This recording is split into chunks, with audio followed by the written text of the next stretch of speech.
14 आयोग का गठन किया गया, सदस्य सिर्फ एक अंगद कुशवाहा को बनाया गया। 25 साल से इस पार्टी की सेवा करने वाले भाई अंगद कुशवाहा जी को सदस्य के रूप में आज हम लोग देख रहे हैं, तो राष्ट्रीय अध्यक्ष जी की सामाजिक का जो सरोकार है, सामाजिक सरोकार की बात स्पष्ट हो रही है।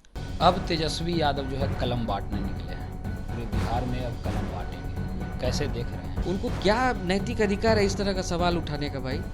तो जब शरीर के अंदर चारा वाला संस्कार होगा तो मुराठा ही बंधेगा ना। क्या कर सकता है आदमी के? तेज प्रताप यादव की योग्यता पर तो खुद ही उनकी पार्टी ने अब सवाल उठा दिया। बाहर क्यों किया गया उनको, बताएंगे तेजस्वी जी? नमस्कार, मैं मनीष और आप देख रहे हैं बिहार न्यूज लाइव। बिहार विधानसभा चुनाव से पहले 14 आयोगों का गठन हो चुका है। तेजस्वी यादव हमलावर हैं और कह रहे हैं कि ये अनुसूचित जाति आयोग नहीं बल्कि जमाई आयोग का गठन कर दिया गया है। जिस प्रकार से जीतन राम मांझी के दामाद को उपाध्यक्ष और रामविलास पासवान के दामाद को अध्यक्ष बनाया गया, लगातार हमलावर है तेजस्वी यादव। इसी मुद्दे पे बात करेंगे। हमारे साथ मौजूद है आरएलएम के प्रदेश प्रवक्ता नितिन भारती जी। नितिन जी, कैसे देख रहे हैं आप लोग? अनुसूचित जाति आयोग का गठन किया गया, दोनों दामाद को सेट कर दिया गया है।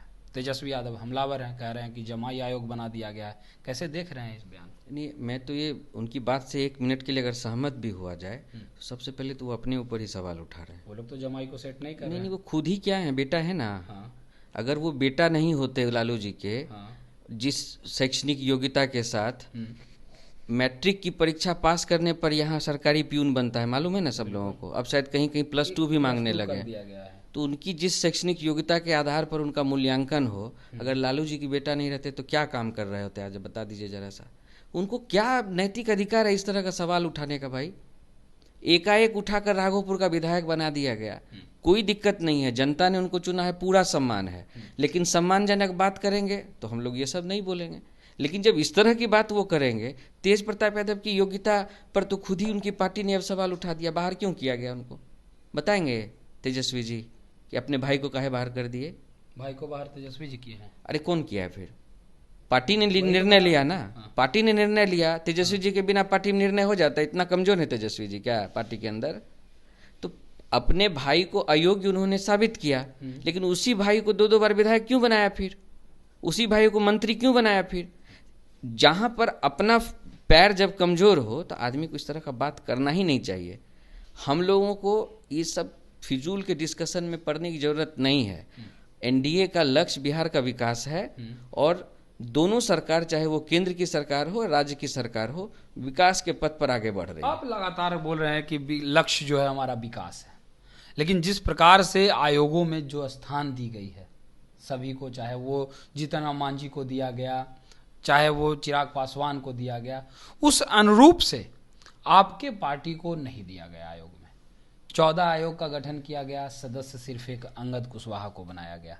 कैसे देख रहे हैं? फिर कहीं ना कहीं आप लोग के साथ ज्यादती भी हुई है। देखिए, कोई भी पार्टी जो होती है और उसका जो कार्यकर्ता होता है, इस तरह की परिस्थितियों से एक उम्मीद तो जरूर रखता है। और मैं अगर ये कहूँ कि मेरी पार्टी को बहुत संतुष्ट है और इसमें कहीं कोई दिक्कत नहीं है तो यह भी गलत होगा। लेकिन ये गठबंधन है, गठबंधन में बात विचार विमर्श के आधार पर निर्णय होता है और अभी प्रक्रियाएं चल ही रही हैं। अभी कोई पूर्ण विराम तो लगा नहीं है, आगे और सारी अपॉर्चुनिटी। लेकिन जिस प्रकार से चिराग पासवान लगातार नीतीश कुमार से मुलाकात कर रहे थे, उसके बाद जीजा जी को सेट किए, वो आयोग के अध्यक्ष बनवाए, लेकिन आपके नेता नीतीश कुमार से आयोग में किसी व्यक्ति को सदस्य बनाने के लिए कभी मुलाकात नहीं किए, ऐसा जानकारी प्राप्त हो रही है। क्या जो उपेंद्र कुशवाहा हैं वो इन सभी मामलों में पिछड़ जा रहे हैं या कुछ और भी वजह है? देखिए, सबसे पहले तो मेरे नेता की तारीफ करने के लिए बहुत बहुत धन्यवाद, क्योंकि मिलकर कुछ पाने की कोशिश कभी करते नहीं हैं। और सबसे बड़ी बात, हमने अपने कार्यकर्ता को सम्मान दिया है। आदरणीय राष्ट्रीय अध्यक्ष जी ने 25 साल से इस पार्टी की सेवा करने वाले भाई अंगद कुशवाहा जी को सदस्य के रूप में आज हम लोग देख रहे हैं, तो राष्ट्रीय अध्यक्ष जी की सामाजिक का जो सरोकार है, सामाजिक सरोकार की बात स्पष्ट हो रही है। तो ये तो बहुत अच्छी बात है और हम ये उम्मीद करते हैं कि ऐसे ही कुछ और धरातल के कार्यकर्ताओं को जगह मिलेगी। एक आखिरी सवाल मेरा रहेगा, अब तेजस्वी यादव जो है कलम बांटने निकले हैं, पूरे बिहार में अब कलम बांटेंगे, कैसे देख रहे हैं? वहीं श्रवण कुमार जो है मंत्री, उन्होंने तो कह दिया है कि ये लोग सीजनली नेता हैं, कभी गमछा बांटते हैं, कभी टोपी बांटते हैं, कभी मुरेठा बांटते हैं, अब पेन बांट रहे हैं। आप इस बयान को कैसे देख रहे हैं? तो ये बहुत है, जिस तरह का पाप लोकसभा चुनाव में उन्होंने किया, मुराठा बांध के, हाथ घुमा के कार्यकर्ताओं को उत्तेजित करते थे और कार्यकर्ता जाकर विपक्षी पार्टी का पोस्टर फाड़ते थे। कुछ तो विवेक आया। यही कलम उन्होंने सही समय पे खुद के लिए पकड़ लिया होता तो कभी मुराठा बांधते ही नहीं। तो मेरा उनसे अनुरोध ये है कि कलम बांटे, बहुत अच्छी बात है। मेरे नेता तो शिक्षा के विषय में ही सब कुछ बोलते रहते हैं, करते रहते हैं, पद तक छोड़ दिए शिक्षा सुधार को लेकर। तो सही समय पर यदि शिक्षा लोग ग्रहण कर लेता है तो उससे संस्कार भी डेवलप होता है और चारा वाली प्रवृत्ति नहीं आती है। तो जब शरीर के अंदर चारा वाला संस्कार होगा तो मुराठा ही बंधेगा ना, क्या कर सकता है आदमी।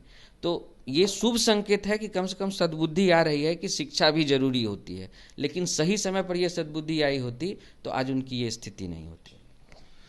तो ये थे हमारे साथ आरएलएम के प्रदेश प्रवक्ता नितिन भारती, जिन्होंने तमाम बातें कही। इनका सीधे तौर पे कहना है कि सही समय पर अगर सद्बुद्धि आ गया होता तो ये स्थिति जो है नहीं आती तेजस्वी यादव की। लोकसभा चुनाव के दौरान जिस प्रकार के हरकत वो कर रहे थे, अपने कार्यकर्ताओं को उत्तेजित कर रहे थे, ये काफ़ी दुर्भाग्यपूर्ण है। फिलहाल इस खबर में इतना ही। धन्यवाद।